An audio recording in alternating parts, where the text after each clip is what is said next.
Good evening or morning or afternoon or whenever the hell you're tuning in. If you're not live, you are missing out when you're not live. We are Snug Wrestling, your favorite wrestling podcast, here to do our review of Monday Night Raw, the July 27th edition, live from Los Angeles, California tonight. And this, however, would be a special episode of Raw. At least it was supposed to be. This is the go home edition of Monday Night Raw for 2026's SummerSlam this weekend. And the only problem with this show, like many of WWE shows the last year and a half, the go home shows don't feel like go home shows. In fact, this might be one of the worst Raws I've seen this year. And I'm going to be completely honest about that. This is a very, very below average show with not a lot to talk about. Two segments that really stood out. And that's not saying much. We did have a title change tonight, but we'll get into that. But at the end of the day, I found this show extremely disappointing. And I was really hoping for a lot more out of this when it came to a go-home edition for SummerSlam, the second largest PLE/ pay-per-view of WWE's calendar year, right behind WrestleMania and right before Survivor Series. So I'm going to pass it on over to the lovely Snug Wrestling crew. I am joined today. I am your host, by the way, Mr. Blood, also known as MJ Clark, joined by Tommy, our incomparable cohort. We are missing Toxic tonight. He had some family matters to attend to, but we love you, buddy. And of course, we could never do this show without the creator and founder of it himself, Edgar, Mr. Snug himself. But gentlemen, how are you doing tonight? And we are going to go ahead and start this off a little differently, by the way. We are going to start with two segments from SmackDown headed up by Edgar, who's going to cover some interesting stuff that happened this past Friday before we get into the review. But Tommy, please tell the people how you are doing today and how this episode of Raw was well perceived by you. Overall, I am doing pretty damn good myself, but this Raw was ass. It really was. Overall, just to keep it blunt, this was complete ass. And in fact, I kept making the joke that this was not Monday Night Raw. This was Monday Night Raw video package. That's what this was. This was Monday Night video package because there was like 10 fucking video packages just to go through with SummerSlam. It was a fuck ton. It was the majority of the show. And I even spoke to Soto about it. I'm like, dude, this is my wrestling show. Why are there so many damn video packages in my wrestling show? It made no sense to me. Yeah, I'm not surprised. I mean, I felt the same way with the Monday Night Raw before WrestleMania. And it's kind of, I had a bad feeling about this. I was like, man, are they going to do the same thing for the Monday Night Raw before SummerSlam? And they pretty much did. It was very just, well, we just got to get through this type of feel just to get it out of the way. And we're going to save all the good shit for SummerSlam. That's what it felt like, unfortunately. But before we get into WWE Monday Night Raw, we weren't able to cover SmackDown this weekend. But there was a couple things on there that I wanted to hear your thoughts about. The first thing was the way that they announced Trick Williams versus Baron Corbin. It happened off air after Friday Night SmackDown was done. And then they posted on social media what happened. Baron Corbin showed up after the main event and attacked Trick Williams from behind. And that's how they set up the 12th and final match of SummerSlam weekend. We are going to be getting a United States title match between Baron Corbin and Trick Williams. But kind of like the thing that happened with Gunther and Nick Aldis, they set up the match after Saturday night's main event when nobody was watching unless you watched the pre-show. And on SmackDown, unless you were in the arena, you didn't really get to see what happened. I mean, you can see it on social media, but it was like... So that was one thing. That was my issue with that. The other thing, too, I wanted to get your thoughts on. The fact that Baron Corbin just showed up. We saw him one time since his return on TV, on SmackDown TV. He attacks Trick Williams off air, not even on TV, and he gets put on the card on SummerSlam and gets a title shot right off the bat. So I just want to hear how you guys felt about seeing that. I mean, the whole time I couldn't stop thinking about Carmelo Hayes. Yeah, here's the thing. Like, what Baron Corbin returned, I think, 2 weeks ago now, and we haven't seen him since. I don't, as far as I can remember. Um, Look, I'm a massive Baron Corbin fan. I thought that he was unceremoniously released when he was fired about a year and a half ago now, sometime last year. And I totally thought that when it came down to it, he deserved more. He was getting way more fanfare, had really turned his image in the company around, going back down to NXT to tag with Braun Breaker and the War Dogs tag team. And then they, brought him back up for what felt like 2-3 weeks, and then he was released. And we see him return here 2 weeks ago now, to quite a bit of fanfare, mind you. Like, the fans were very happy to see him when he came back that night. He was getting cheered like crazy, and he was attacking baby faces, and he was getting cheered like crazy. So I don't know why we would do this off air. I don't think this is the same thing as the Kevin Owens and Cody Rhodes thing, where they were afraid that fans would boo Cody if Kevin attacked him in the ring and cheer Kevin attacking him when it was supposed to be a heel turn. So they decided to do the fan footage angle instead. For this, I don't think we needed to do this off air. I feel like when you see the fanfare Baron Corbin was getting, why not have him appear and set up an angle on TV? Like, as far as I'm concerned, like, he came back to quite a bit of popularity. Like, people were very, very happy to see him. He'd done some great shit on the indies. He's on Busted Open Radio's panel, and I listen to them on a daily basis, and I love Baron Corbin. So for me, I was just kind of like, well, we could have gotten an on-screen angle out of this to really gauge the audience's ongoing perception of Baron, not just his immediate return and, oh, we're happy to see you because you're back. Let's see how they feel about you the next week in the next town. Is it a general feeling? Although at the same time, selfishly, because I'm a big, massive fan of his and a supporter of his, I'm honestly happy that as soon as he's back, he's straight on the second biggest card of the year. Like, fuck yeah, he put in so much work his first stint in WWE. He deserved it the first fucking time around. And they had a lot of high hopes for him until he got into that argument backstage with that guy who was mocking CTE. And the next thing you know, Vince wants to make an example out of him. He's the first guy to ever lose a cash in on the Money in the Bank title. And from there, he just trickled downhill for a while. So as far as I'm concerned, I can understand why people would be like, what the fuck? But at the same time, I'm kind of like, go Corbin. Yeah, Baron Corbin is Baron Corbin. I absolutely love him. He did have one United States title reign, and that was he won it from AJ Styles at Hell in a Cell, October 8th of 2017. So he has had that. And the first thing he did as soon as he came back was immediately attack Trick Williams. Although I do feel like this should have been the ending of the show itself, because that ending of SmackDown from last week was super, super predictable. That Finn Balor was the only one out of the four of them to fully win, because Trick Williams has the United States title. Damian Priest has the tag title, so neither of them really need a fucking world title shot. Royce Keys already had a SummerSlam match, that being this 6-man tag that's coming up this weekend. So Finn Balor was the only option left to face Sami Zayn at SummerSlam. So with that being said, I really, really wished that this entire portion was during the show, because it would have been so much better of an ending for SmackDown.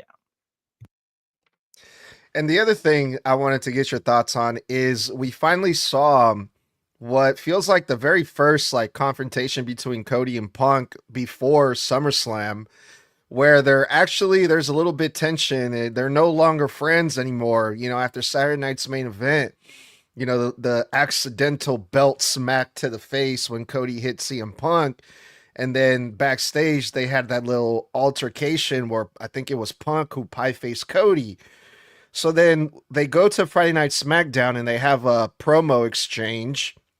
And I just wanted to hear what your guys' thoughts were on that, because there was some stuff that was said in that promo. I wasn't sure where they were going to go with this. or what the build is going to look like, or the animosity that they were going to have between the two. I mean, to me, it seemed kind of repetitive, because from what I got, Cody Rhodes basically told CM Punk in a lot fancier words that he's jealous of Punk, because when Cody returned and he did everything that Punk said in his pipe bomb, he felt like the people wanted Punk to return instead of him. And I felt like we heard the same thing in the opening segment with Gunther and Nick Aldis. Gunther telling Nick Aldis, "You're jealous of me, Nick Aldis, because I've accomplished so many things in my career and you haven't." And it also reminded me of Seth Rollins and Roman Reigns. Or no, I'm sorry, Roman Reigns and CM Punk. CM Punk also said, "I'm jealous of you, Roman." It's like everyone just sounds like they're jealous of each other all the time. And I just wanted to hear what you guys thought about the story that they're trying to tell us now when it comes to Cody Rhodes and CM Punk, because I'm feeling a little underwhelmed by it, if I'm being honest. Yeah, no, I love Cody, all right, and I love Punk. Like, Punk's my guy, but I fail to disagree with you. Watching this, I felt like everything both of these men said to each other, I've heard them say to other people a couple of times before.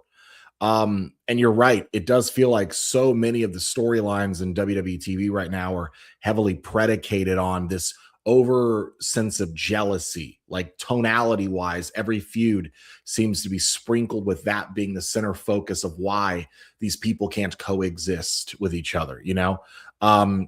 It's that way with God, it was that way with Dom and Finn. It's that way with Seth and Roman right now. It's that way with Oba and Brock right now. It's that way with Cody and Seth. It's that way with Cody and Punk. It's that way with Aldis and Gunther.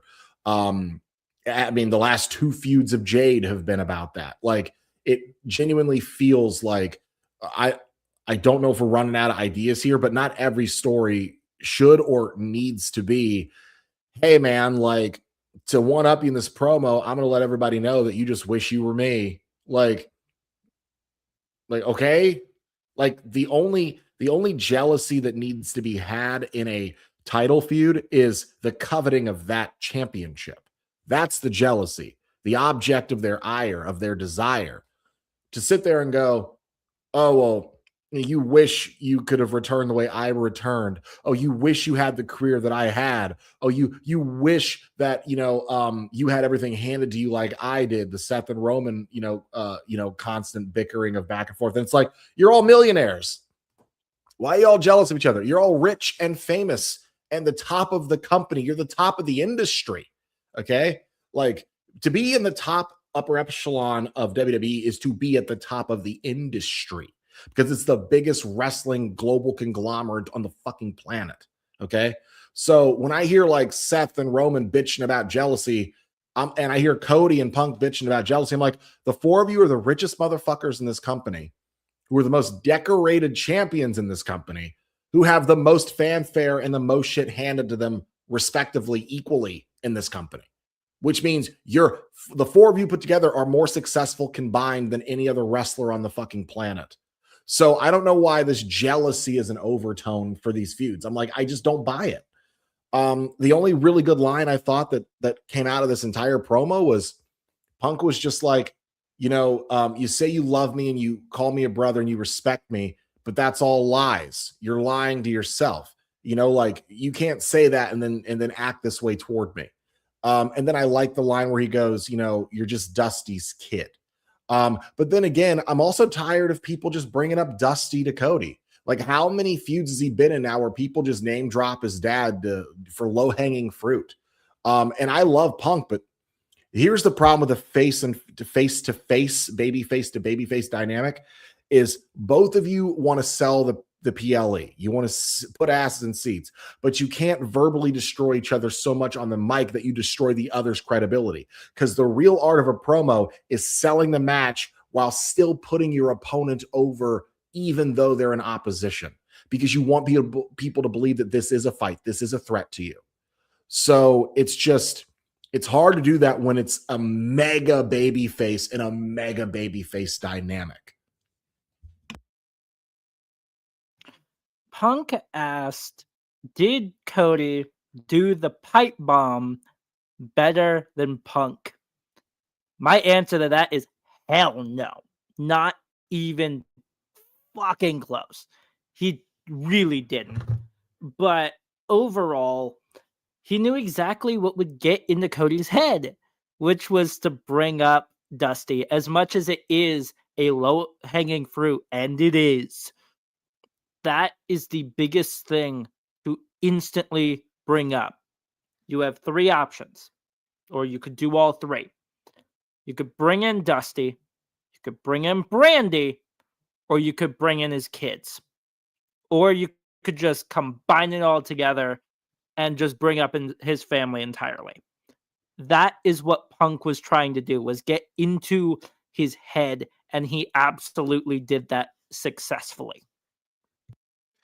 Yeah, and then the other thing too, Cody told CM Punk, I don't like you. I actually don't like you. And I'm like, bro, like we've seen you guys on TV, backstage, in storyline, be the best of friends.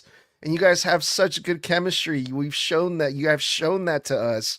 And now for Cody, after what happened at Saturday Night's Main Event, just this little accidental belt slap to the face. And now Cody, all of a sudden, I never liked you, Punk. I'm like, wait a minute. It makes Cody come across extremely petty and very immature. Like, I don't know where the storytelling is with this, but like, we're talking about Cody Rhodes here, right? And you can clip this shit if you want. We're talking about Cody Rhodes here and Punk, someone that we've watched.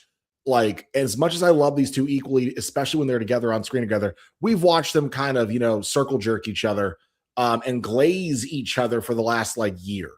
Whether they're teaming together, they're in segments together, right before fucking WrestleMania at the Hall of Fame episode of SmackDown when they're in suits and they're praising each other and they're hugging. I just saw clips go viral of them at a house show of smacking a kiss on Danhausen a piece, okay? And you're going to sit here in that same fucking vein in the same fucking handful of months where they had gland happy with each other the Raw after Mania. And you're going to sit here and tell me Cody's going to look at Punk and go, I actually don't like you. Bullshit. Bullshit. You don't like him. I've watched you literally like him. You sit there and say you love and respect him, but you don't like him. But I've literally watched you two hug 4 times this year.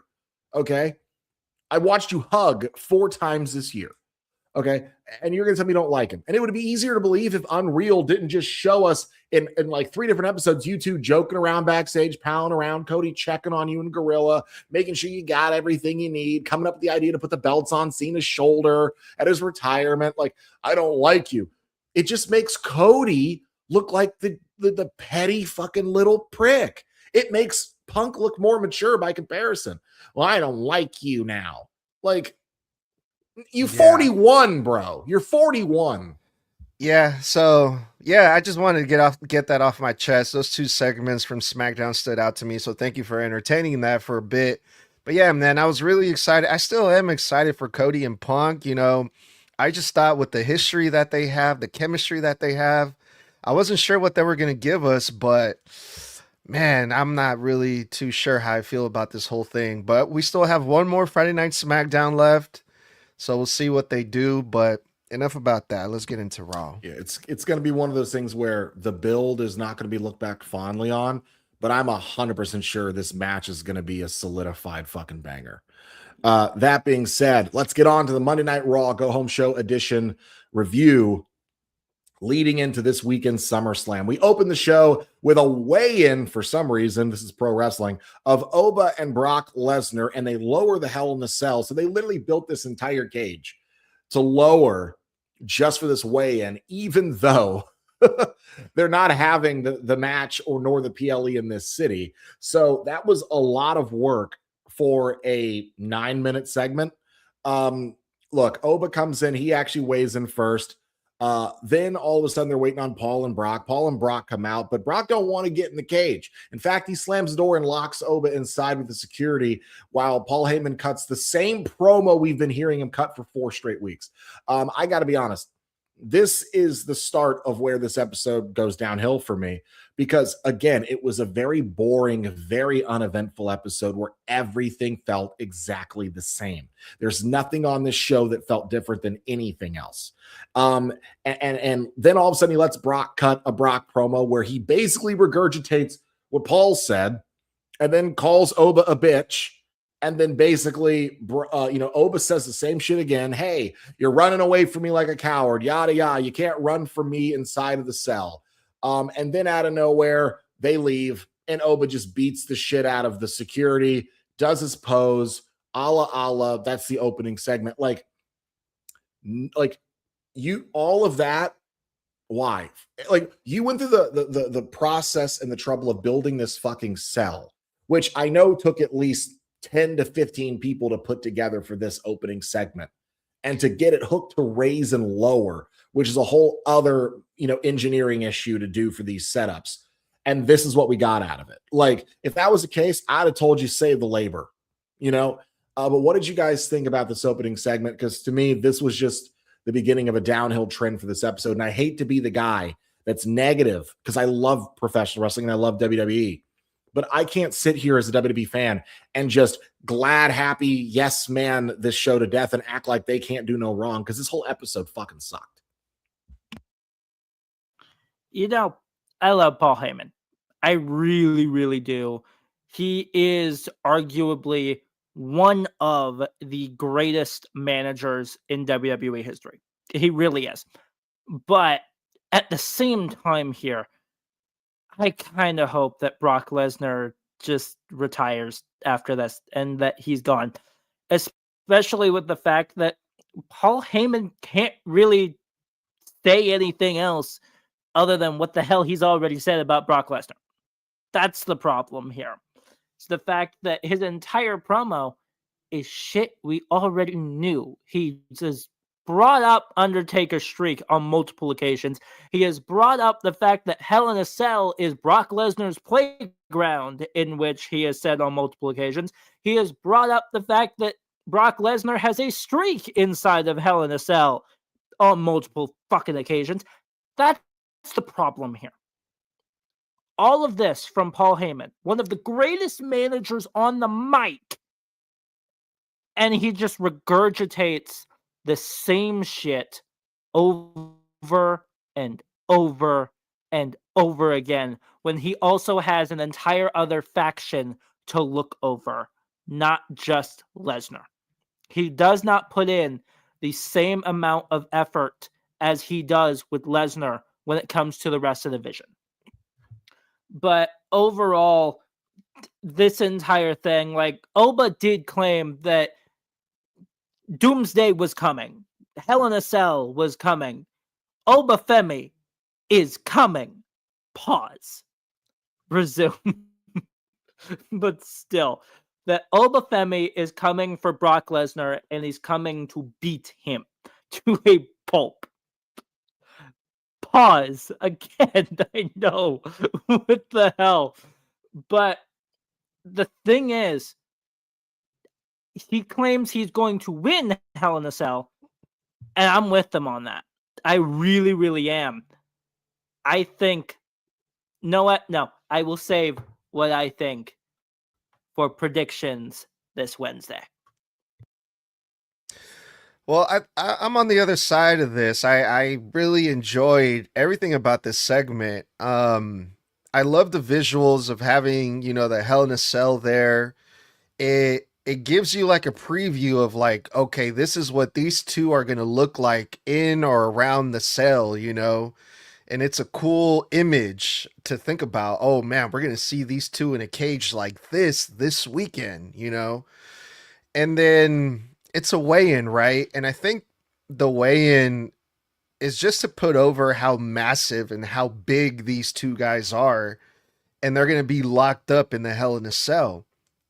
I also liked Paul Heyman's promo because they're pointing out the obvious. The fact that this is Obafemi's first ever Hell in a Cell. He's way in over his head. And he's going to be locked up in there with Brock Lesnar, someone who's had two Hell in a Cell matches, someone who has experience, and versus one of the baddest motherfuckers on WWE history, The Undertaker. I'm pretty sure they said Brock Lesnar defeated Taker both times. They also brought up the streak. You know, you're going to be locked up with someone who ended the Undertaker streak. Yeah, and they had the cops there, the fake cops. You know, every time the fake cops show up, someone's gonna take a bump. So that happened. They had a lot of freedom. You know, they even got away with flipping each other off on Netflix, which I thought was, you know, different from what we're used to seeing in the WWE. So I thought this was good. But the other thing I noticed too, this is the same exact thing that they did before WrestleMania on the Monday Night Raw.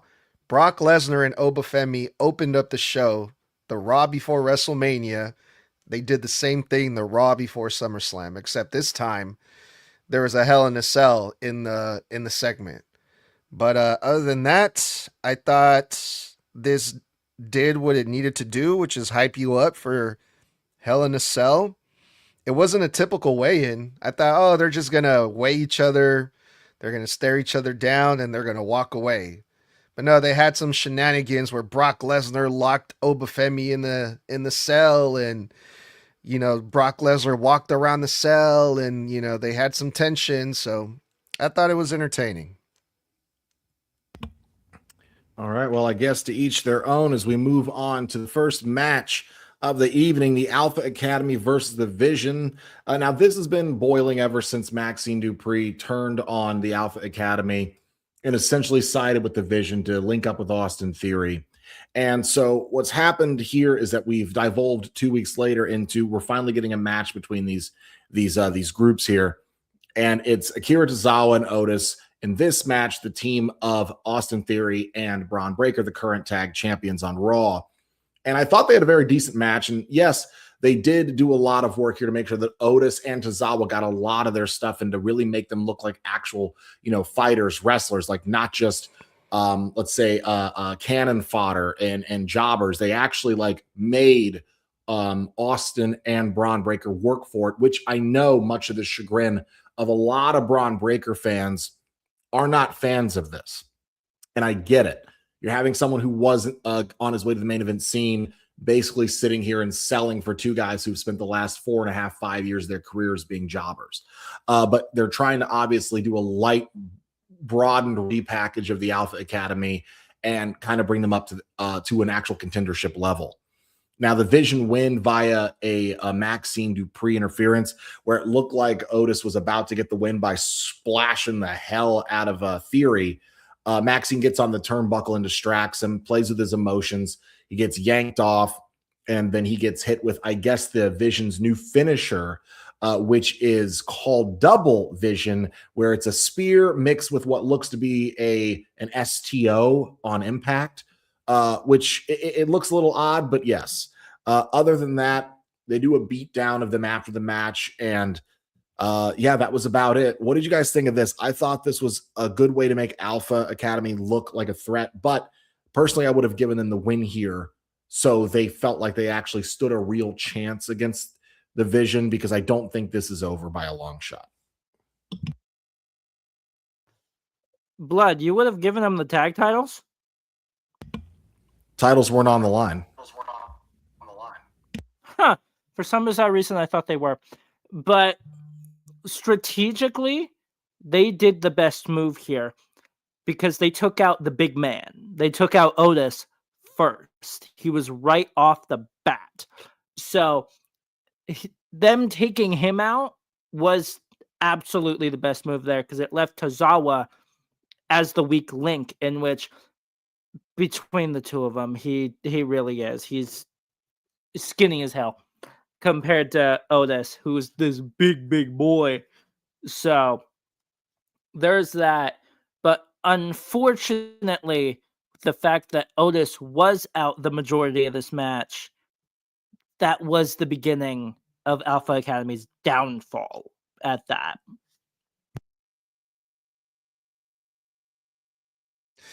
Yeah, I'm also not a fan of seeing Braun Breaker bump in for Akira Tozawa. But you know what? At least this works because this puts a lot of heat on Maxine Dupree. Like I've been seeing the reports from the live events where she's getting massively booed. So if they keep having these matches with the Vision and the Alpha Academy, it's just going to put more attention on Maxine Dupree. And I think that's great, right? Also, the fact that this gives Otis and Akira Tozawa some TV time for them to shine and try to get themselves over. But on top of that, the Vision has been destroying the Alpha Academy every week, which to me makes perfect sense. It's been 3 weeks already, and the Vision has embarrassed the Alpha Academy every week. So at least this is making the Vision look more threatening, look more heelish. It's putting more heat on Maxine Dupree. Otis gets to have his moments. He did the caterpillar, you know. So overall, I thought this worked too. I mean, I liked it. I mean, I noticed he changed the caterpillar as well. It's no longer that big elbow drop. He turns it into a body splash at the end. So other than that, let's move on to the second match of the night that basically directly followed this. I know we had a couple of backstage segments of not much note. There was an LA Knight promo, and I think that was about it at the time. But we had Rusev versus Javon Evans. This is kind of a rematch because Javon Evans in a gauntlet match a few weeks ago went almost the entire distance of that gauntlet match that was ultimately won by Chad Gable for the Men's Intercontinental Championship being held by Penta. But Javon had the best showing of that entire gauntlet match. He went through 3 different matches and then lasted longer than anybody has in the Acolyte at the hands of Rusev. And not only did he break out of the Acolyte 3 times before finally passing out in the move, he basically kind of made Rusev have to work for it and earn it. But then he also got a pin on Rusev, I believe the week after, in a tag match. So when it comes down to it, this is Rusev basically trying to come back and get his. Now, they had a fine match, nothing over the moon crazy. They went to commercial during this match a couple of times. And Javon picks up the win with the OG cutter. I think this is great to keep Javon looking strong. That's awesome. My thing is at some point you got to give Rusev some credibility back here. I get Javon as, the new fresh guy, but Rusev is supposed to be this crazy monster. You keep building him like a monster. He's packaged like a monster. He's presented like a monster, but you're only a monster if you do monstrous things, and monsters typically win most of their matches, not lose them. But other than that, Javon goes over here. Great decision. Keep the kid strong. What'd you guys think? Javon winning was 100% the right decision there. It really was. But here is my biggest problem out of the entirety of this match. Why the hell are you having Rusev yell at the fucking camera while commercial break is going on? Because that's the biggest thing, is they cut to the whole, the match is going on here, but over here is your commercials type of thing. But the problem is, during that, Rusev was over here yelling at the camera, and I'm like, dude, we can't hear you at all. We hear the ads. We do not hear whatever the hell you're saying. So, unless you know how to read lips, you're not understanding a single damn word that Rusev is saying. But overall, right decision here. Javon is as bouncy as he's ever been. Yeah, I felt like I've seen this match 100 times already. They've been wrestling each other in different combinations, like in the gauntlet match. I'm pretty sure Javon Evans teamed up with Dragon Lee versus Rusev and Ethan Page a couple weeks ago, and so on and so forth, right? They've been in a program with each other for a while. It seems like they wrestled again tonight on Monday Night Raw. There's a point in the match where it sounded like Rusev might have seriously injured himself because the camera looked panned away from Rusev for about a minute, and you can hear Rusev say, my hand just went numb.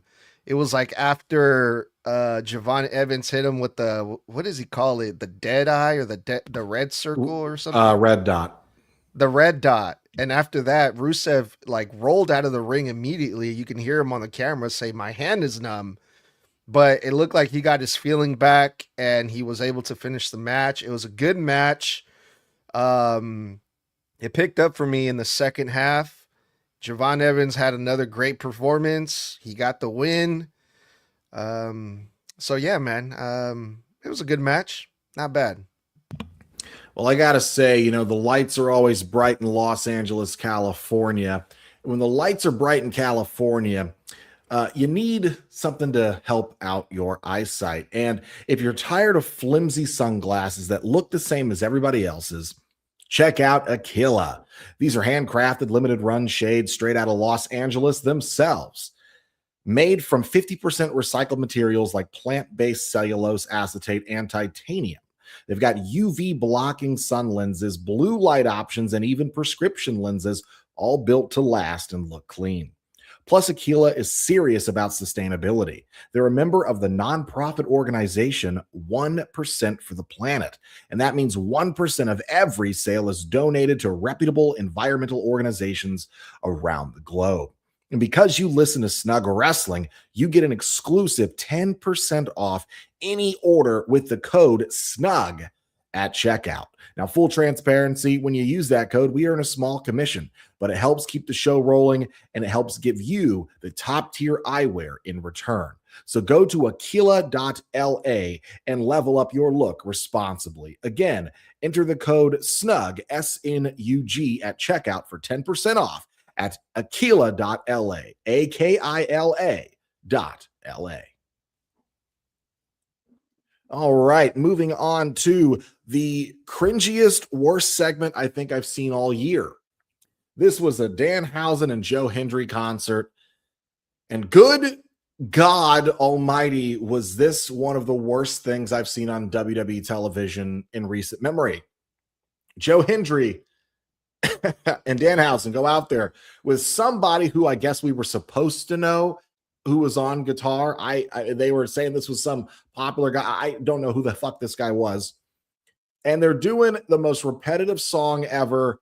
And the hook is, "You are cursed. You are cursed," or something. And they're trying to get the fans to clap along. You see Danhausen look at the audience twice, realizing nobody's clapping. And he's like, "Oh, okay." And then he claps out of tune because he was distracted by nobody engaging in this bullshit.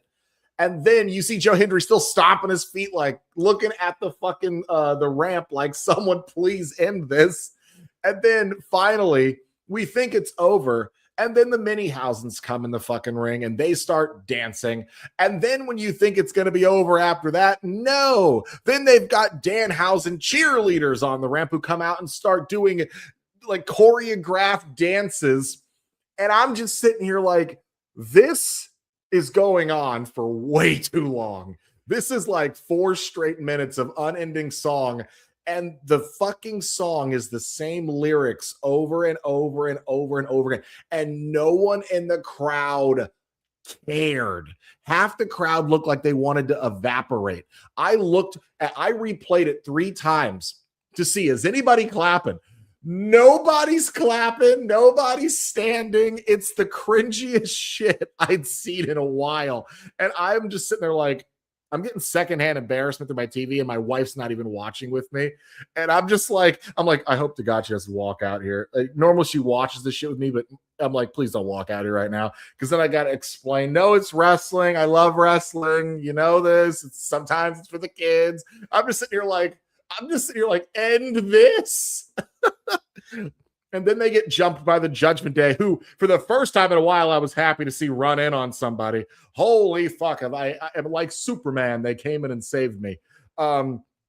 Beat the piss out of Hendry and Hausen, and thankfully shuffled this fucking troll of a segment off to the mortal coil from whence it came. This was god fucking awful. What did you think of this? Normally, I would be the type of person to defend Danhausen and good old Joe Hendry. I'm not doing that tonight. I am seriously not. Because, Blood, there was something that you mentioned in our chat that I could not agree with more, which is, I don't know which one's worse. This song, that the song is so damn repetitive, the entire damn thing is I believe that you are cursed for fucking 4 minutes straight. Or Liv Morgan's Trouble.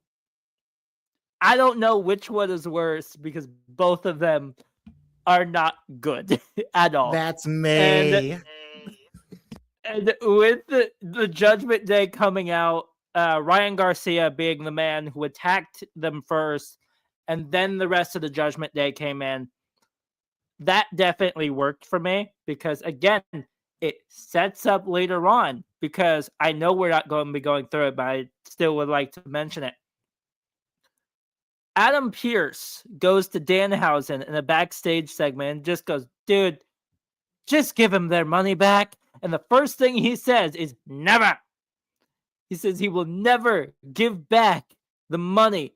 But unfortunately, that does, in fact, put a little bit of a stipulation onto this Danhausen and Dominic Mysterio match, where the human monies will be hanging above the ring. Next to my carcass.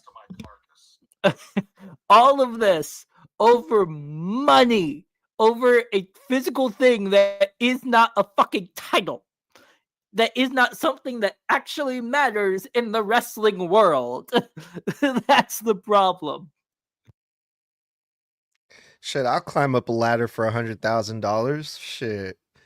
But yeah, man, I don't know what world we're living in where I thought in my lifetime I would say, thank God for Ryan Garcia, because he saved this fucking segment.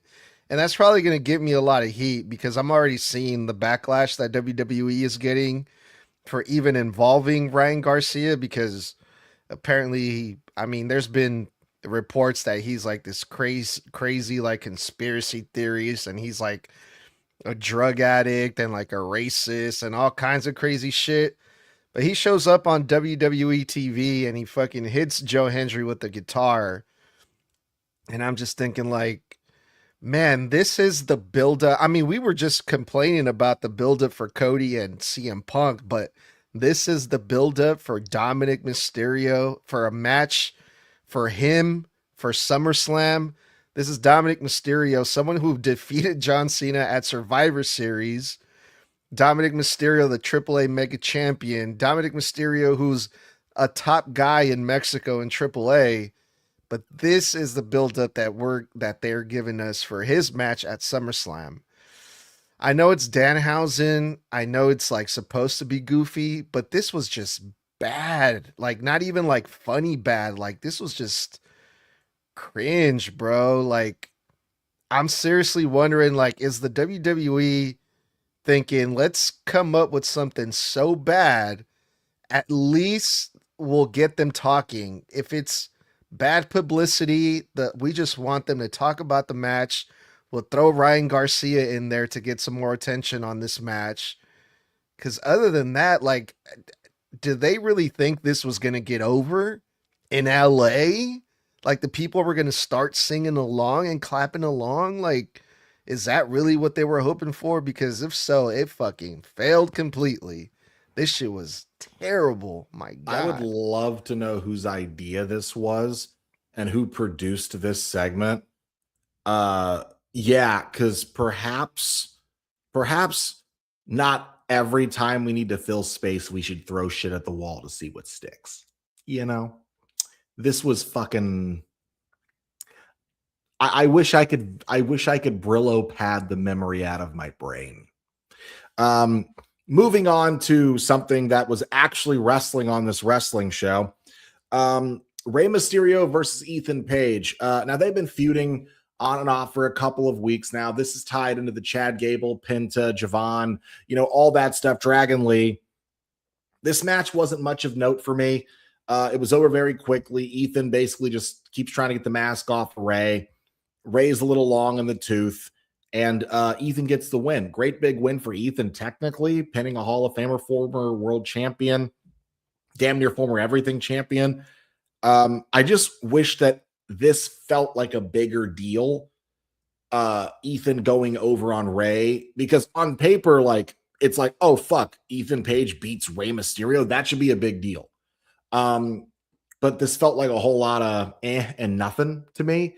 And I feel like if you're gonna pin Rey Mysterio when you've been on the main roster from developmental for less than 6 fucking months, this should be a much, much, much bigger deal than they made it out to be. Instead, they just had Ray put Ethan over on a shit episode of Raw to no fanfare because nobody gave a fuck. What did you guys think about this? I couldn't really write anything down for it. Like, my entire thing was I was going to write notes for the entire show, but the only thing that I could write down is Ethan Page kept using the apron to block the 619, which led him to the win. That's literally the only thing that I could write down, because to me, that was the only notable thing in this match that happened, was he did it like 4 times where he kept blocking the 619 from happening. Yeah, I mean, this kind of just felt like we got to have some star power on this Monday Night Raw, this underwhelming Monday Night Raw. They are in LA, which is what, an hour and a half from San Diego. So there's a lot of Rey Mysterio fans, a lot of Mexicans in LA.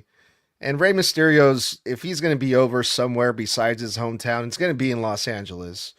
So I think that's why they decided to have this match. This is also built around the Intercontinental title scene. So Ethan Page getting a win over Rey Mysterio, I hope, brings Ethan Page closer to the IC title. I think maybe they're going to probably start setting him up for whoever wins at SummerSlam between Penta and Chad Gable. And I'm a huge fan of Ethan Page, so anytime I see Ethan Page pick up a win, they're focusing on the next up-and-coming guys, the younger talent. So Rey Mysterio putting Ethan Page over, I think it's beautiful. All right, moving on over to the Usos and LA Knight. Now, this was meant to be a promo segment for the Usos, but before they could do anything, and when Jay was running it back, Solo Sikoa comes out to interrupt, and they're trying real hard to get Solo Sikoa over as a babyface, I can tell, but half the crowd is not buying it. They tried to chant some Solo stuff. Solo does his shuck and jive shit that worked as a heel, but now it's just really corny if they're trying to make him a babyface, in my opinion. And it's entertaining while also being extremely corny and cheesy. And I wish they would just repackage Solo back to serious enforcer Solo, but where he can have still a personality, but he can just be more scary. He can be a more level-headed Jacob Fatu. Of course, then, he basically tells them, hey, you can go tell the tribal chief to kiss my ass. I'm never coming back to the family. LA Knight comes out to essentially cut a promo and say, hey, we're going to stomp you guys out at SummerSlam. We're going to beat your ass. And, it's very possible, of course, LA points out that, Solo and the Usos, y'all could make up at some point. You're still family, and you could kiss and make up and patch it up and still turn around one day and come back after me. But I'm going to take this opportunity while I can, and I'm going to beat your ass with Solo and Royce Keys at this SummerSlam. And then, of course, when it looks like LA's walking away, he decides to change his mind, goes, you know what? I can stomp you out now. Runs back to the ring. Basically, they get into a 2-on-3 brawl because Jacob comes out within moments. And then it's a 3-on-2. Royce Keys music hits, and then they get the advantage where they basically get all of the bloodline out of the ring, and the baby faces stand tall. This whole thing is weird because we have no actual definitive proof that the Usos and Jacob are heels. And because we don't know if they're heels and they still technically get cheered and they're running it back on Jay's entrance like baby faces, that essentially we have what looks like a team of baby faces versus baby faces. And so I feel like the crowd doesn't know who the hell to cheer for because they don't know the dynamic of the Usos and Jacob. They know LA's a face. They know Royce is a face. They definitely know at least Solo is a tweener that it feels like WWE is trying to push face. And Solo even went for a cheap pop here by trying to pop LA. We're in the city of Los Angeles, California. And it's like, okay, they're definitely trying to give him, cheap pop here. But it's like, if he's playing face and he's working with faces, but then the other team are all still technically faces, the dynamic is fucking confusing. And the audience doesn't know who to cheer for. But that was this segment. One of the babyface teams, I'm going to say it that way, Solo, Royce, and LA stand tall. What did you guys think of this segment? The biggest thing here was the fact that it was so repetitive on, like, hey, look, we are in this city, especially when LA Knight came out. Because it's like, I am from LA, in this LA arena, in this LA town, and you are in the LA ring. Like, yes, LA Knight, we get it. You're in Los Angeles. You don't have to keep saying that is the Los Angeles ring or some shit like that. It was so repetitive on that. But honestly, none of them really spoke lies to me. Like, especially with Solo and him, like, full on going, hey, I don't want to join the Bloodline again. The Bloodline has screwed me over time and time again. But there's something that I believe Jay said to Solo that, again, is true, which is that the Bloodline is the best thing to ever happen to Solo Sikoa because of the fact that it made him that gruesome protector that he is. It made him that massive guy that a lot of people were afraid of at the time, but unfortunately, they are no longer afraid of this man because there's nothing really to be afraid of. I don't want to get into this again with you, Mr. Blood, but to me, in my eyes, the Bloodline are the heels because Roman Reigns is a dick. And I know Jey Uso, they love the yeeting. Jimmy is over. But to me, the Bloodline are the heels, and I'm not gonna let anyone tell me otherwise. That's what I choose to believe. But I'm not gonna get into that because we don't have the time today. We can literally argue about that forever. Mm-hmm. Yeah, I also think that Solo got a nice little pop, from the crowd. There's some fans there. You were right about that. Half of the fans wanted to get a Solo chant going, but it didn't work. He's not there yet. I think eventually Solo Sikoa could get over, but I don't think that's really the plan. I don't want to give away too much because we're going to be doing predictions at SummerSlam, but I don't think Solo is I think he's turning on his teammates. I have a weird feeling about that, but we'll see. We'll get into that more later on in the week. But yeah, we got a little preview of SummerSlam, big 6-man tag team match. We got a big brawl. I love the fact that they're using Royce Keys here. He's rubbing shoulders with Jacob Fatu and the Usos, top guys in the WWE, which that's how you come in strong to the WWE. You came over from AEW. A lot of people were like, well, what are they going to do with Royce Keys? Well, he's going to be in a big match in SummerSlam with some pretty big stars. And this is only the beginning for Royce Keys. He just got there. I think pretty soon we might even see Royce Keys and Roman Reigns face to face. Hopefully, that would be cool. But yeah, I'm really excited about the 6-man tag team match for sure.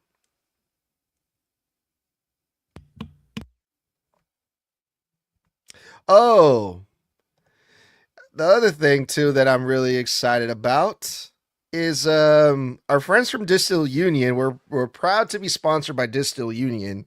A lot of our listeners have been buying their products because they've been creating everyday essentials since 2011, and they prove that less really is more. Their thoughtfully engineered products are designed to solve the small problems we all deal with every single freaking day.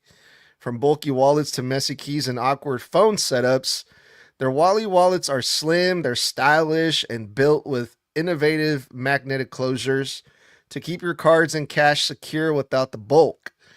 Their Ferris modular key organizers use magnets to keep your essentials connected in one clean, streamlined setup. Plus, their phone cases, stands, and accessories bring everyday convenience together with a timeless design. Crafted from premium, full grain leather and backed by a 3-year warranty, Distill Union products are made to last and look better over time. Head to distillunion.com and use our promo code SNUG to get 20% off your order. That's distillunion.com, promo code SNUG for 20% off. All right, moving on to the only title match on the show, Sol Ruca versus Raquel Rodriguez, which was set up after, I believe it was the week before last week, where they had a match. And of course, it ended in Sol Ruca retaining, because even though there was a shit ton of distraction, Io Sky came out for the save, and the numbers game wasn't enough for the Judgment Day to get the win there. So this is the rematch where Raquel Rodriguez and Sol Ruca go for this women's IC title. They had a very fine match. It was a little plotting in places. The pacing wasn't bad, but I must say the match and the chemistry seemed to break down when it looked or appeared like Raquel had broken her nose. Now, there's speculation on how the nose break happened. I believe it was the super kick that sent Raquel out of the ring prior to Sol Ruca's backflip off the turnbuckle to where she landed on her. Other people think it was the backflip that caused it. But from what I could see, Sol landed the backflip perfectly and then rolled onto her back to sell before kipping up. I believe it was a super kick. It did not look like Raquel protected her face at all. But when it comes down to it, we got the numbers game again. Judgment Day interferes, of course. Like always, this show tonight is just extremely repetitive, and we're seeing the same shit every single week here. The Judgment Day interfere in a women's title match, but this time the numbers game did work, even with Io Sky running down to help. Liv Morgan cuts her off with a pass. Luthez presses her and then proceeds to beat the crap out of her. It wasn't enough. Even though Io took her out with the bullet train attack on the apron, unfortunately, there was too much distraction happening, and Sol gets caught in the Tejana Bomb. 1, 2, 3. Your new women's Intercontinental Champion, Raquel Rodriguez, 9 years after she made her NXT debut and 5 years after her last tag title win on NXT with Dakota Kai. And she's been on the main roster for the last 4 years. And this is her first ever singles title on the main roster. So congratulations to Raquel. Unfortunately, it came on a show that offered barely any fanfare. The fans barely gave her any, like, they gave her some reaction, but it wasn't a lot. It meant a lot to her, but it just felt like the wrong time to switch the title. I feel like this title match could have had a bigger spotlight on it for Raquel's big moment at perhaps SummerSlam. Tell me why this isn't on SummerSlam, but a fucking money's on the pole match is. When it comes down to it, I thought this was fine, though I think it was a little premature to take it off of Sol Ruca without doing a little bit more work with her. What did you guys think of this match overall? Subpar show, and overall, this is not going to be surprising. This was match of the night by fucking far, and that's not saying much because overall the matches on this card weren't that good to begin with, unfortunately. But I'm not mad with Raquel being the new Intercontinental Champion. The question is, where does that leave Roxanne? Because we've got Liv Morgan as World Heavyweight Champion. We've got now Raquel Rodriguez as Intercontinental Champion. We've got Dominic Mysterio as AAA Mega Champion. JD doesn't have anything yet. And also, Roxanne is the only girl without a title in that group right now. So what title does she go after? Because there's no more singles titles on Raw for her to go after. And with the Judgment Day being a Raw branded group, there's nothing else for her to go for unless they randomly decide, hey, you and Raquel are going to go after the tag titles, and Raquel is attempting to become Raquel Two Belts. I agree with what you said, Mr. Blood. Very, very repetitive, right? Because when it comes to this build for SummerSlam, one thing is for sure. Well, a few things are for sure. Death, taxes, and Liv Morgan and Io Sky getting involved in the match around the Intercontinental Championship. It kind of makes like the Intercontinental Championship an afterthought because it's like, yes, we're going to have the title being defended, but this is really to hype up Liv Morgan versus Io Sky at SummerSlam for the World Heavyweight Championship. The only thing I wasn't expecting was that Raquel Rodriguez was actually going to win the thing, and we got a new Intercontinental Champion, and I was happy because Toxic and I are huge fans of Raquel Rodriguez. I feel like, she's been there for a while. This is her first singles title in the main roster.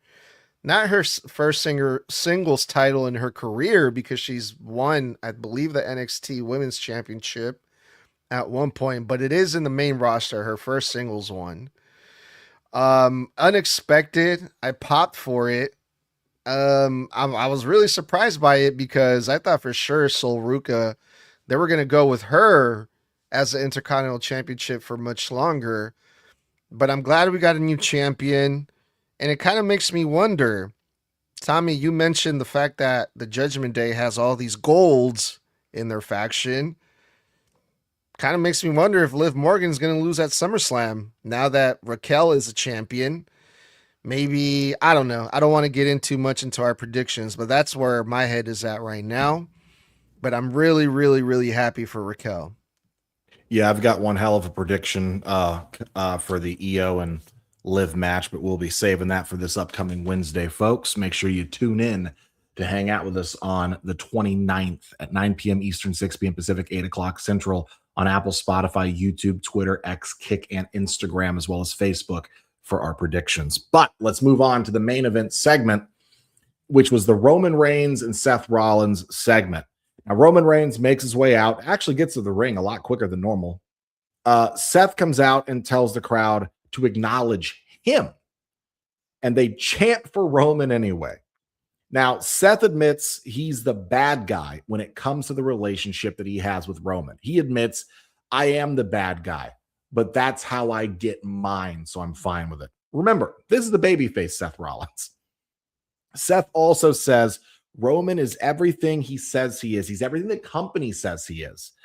But there's one thing that he'll never be number one at when it comes to the two of them, and that is being a professional wrestler. In this ring, Seth says, I own your ass. And in your head, where I live rent-free, I own your ass too. Now, Seth says that at WrestleMania 31, I sent your family home crying. I stole your moment, and I hope your family is live in person this Sunday at SummerSlam so they can watch as I take it all away again, and your daughters and your sons and your wife go home crying again too. And that they'll forever know their daddy is a fraud, a poser, and a loser. Now, this sets Roman off. He decks Seth, takes him to the ground, hits him with a Superman punch, nails him with a spear. Seth hangs on the ropes, trying to claw his way up. And then Roman gets out, and what does he do? He does the old thing we've seen a few times. Again, there's repetitivity in this because we have literally seen Roman go for this chair so many times in different feuds with Rollins to throw back to the Shield breakup. But he goes and gets the chair. As soon as he slides in, he gets kicked straight to the freaking ground. The chair drops perfectly, and Seth stomps Roman's ass head first on the chair. And we know the show went over time because they very quickly hit the copyright logo and go off the air. And this is how we ended the go home show of Monday Night Raw, the go home segment for what will probably be the last time these two ever feud and face each other this Sunday. I thought this was good. I thought it was fine. I thought there was some really good parts. I remember messaging in the chat and I was like, guys, I said, God, here we go, Roman and Seth again. I really hope they're going to say something different tonight. And thank God they did, because Roman said a lot of the same shit. It was Seth who actually said something different. I really like him bringing up WrestleMania 39 for Roman's family being the ones left disappointed, because he harkens on the fact that Roman said he needs to beat Seth because he needs his family to see it. Roman needs his family to see him beat Seth finally. He also said what I thought was really good on Roman's part. The one thing Roman said that I liked was that he said, the industry needs me to beat you. I thought that was really cool as well. But I thought Seth won this. I thought he won it on the mic because he finally said something original and different for the first time in 3 encounters. I like bringing up the kids, getting that much more personal with Roman, even though he calls him a brother. But what did you guys think of this go-home segment? Potentially the last time these two actually face off in the ring this Sunday. This could be the final time that they ever feud and have a promo segment against each other, ever. How did you feel? I felt like this all over the place was overall fact from both ends. I mean, yeah, Roman did say a lot of the same things, but Seth, as you said, Blood, pulled out some very, very good things, like bringing up WrestleMania 39 and the cash in, the good old heist of the century when he brought that up. And Roman going after the chair and doing, or at least attempting to do the same thing he did at WrestleMania 40, which was take a chair to the back of Seth Rollins to kind of get back at him for the Shield breakup. Although this is not the first time tonight that somebody has taken a chair to the head. Because Roman did it with the stomp. Otis, earlier on in the show, also took a head chair shot from the Vision. So that's a little bit more of that repetitiveness there, with the fact that that is the second now chair shot to the head that we've gotten tonight. Seth Rollins said some interesting things that it kind of reminded me of the whole comparison between Messi and Cristiano Ronaldo now that we're, coming off of the World Cup, right? Everyone's talking about Messi and Ronaldo. And to put it in soccer terms, if anyone were to ask me, who's better, Seth or Roman, to me, Roman Reigns is the Messi of pro wrestling, because Seth Rollins tells Roman, you are the guy, you are everything that you say you are. You make all this money for the company. You're good for marketing. You are a big star, right? But not to take anything away from you, but you get handed all these opportunities. You get handed all these things. And people like me, I had to work hard. I had to grind, talking about Seth Rollins. I'm overall the better pro wrestler than you. And a lot of people have said that Seth Rollins is just the better performer in the ring. And that's how kind of I see things when it comes to Cristiano and Messi. Messi, he's the golden boy. He gets, all the trophies and he's smart for business, right? But you have Cristiano who works his ass off. He's just he's faster. He's just a better soccer player. So I think that's what I was thinking throughout this whole entire segment, is that one, Seth Rollins, if he wants to be, if him being the bad guy is, I guess, telling the truth, then so be it. I am whatever you say I am, type thing, right? But yeah, I thought everything that they said to each other was really good. Seth Rollins tried to get things really personal there, bringing up the family, right? And then the craziest thing happened when Roman Reigns rolled out of the ring to get the steel chair. You can see Ashton fucking Ashton Kutcher, thank you, telling Roman Reigns, no, don't do it. And I was like, oh my God, bro. Ashton Kutcher is telling Roman Reigns, like, stop, don't hit him with the chair. I thought that was a great moment. But yeah, I'm so excited for this match. Seth versus Roman, SummerSlam. Ooh, I can't wait. So yeah, I thought this was great. This is definitely going to be one of those PLE cards where all the builds will pale in comparison to the actual in-ring work that'll be done this weekend. I don't think there's a single story on this card that is good enough to equal what the matches itself will be. I think every match this weekend is going to be a sleeper hit because I think so many of these stories were just kind of middle of the road. With that being said, we are in for one hell of a SummerSlam. And that is going to wrap it up for this episode of Snug Wrestling. Thank you all for tuning in, as always. We appreciate every single one of you for supporting this show. You can catch us live every Monday night after Raw, every Wednesday at 9 p.m. Eastern, 8 o'clock Central, and 6 o'clock Pacific for our NXT post-show reviews.